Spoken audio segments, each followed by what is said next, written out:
也记得你说话的样子。那天走廊有点吵，我却听见你笑了一次。你问别人借了橡皮擦，我在旁边安静坐下。明明距离没有很远，却像隔着说不出的话。我不是没有靠近过，只是每次都停住了，怕一开口太明显，连安静都不像我。你听过我的声音吗？还是只记得我低着头啊？我知道你喜欢哪一首歌，却没让你听见我心里的话。你听过我的声音吗？还是我只是路过你青春啊？我曾经那么小心喜欢你，却连一句都没有留下。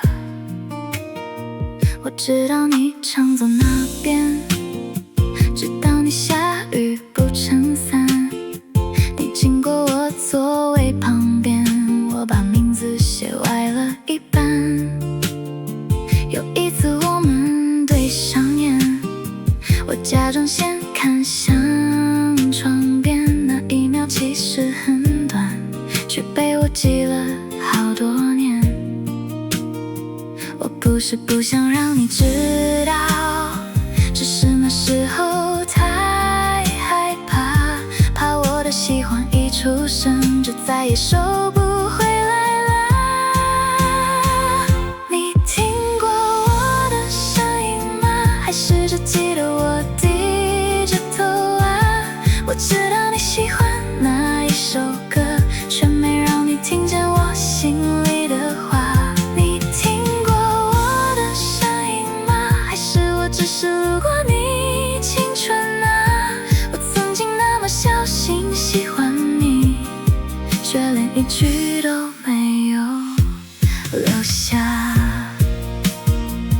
后来我才慢慢懂啊，最远的不是长大，是我明明站在你身旁，却从没让你认得我的牵挂。如果那只多说一句话，会不会有别的回答？可惜那年的我太安静，把喜欢藏成了玩笑。你听过我的声音吗？现在想起来有点傻，我记得你的名字和温柔，你却可能不记得我吧。你听过我的声音吗？那句话终于忘了好多年啊。我曾经那么认真喜欢你，却只在心里叫过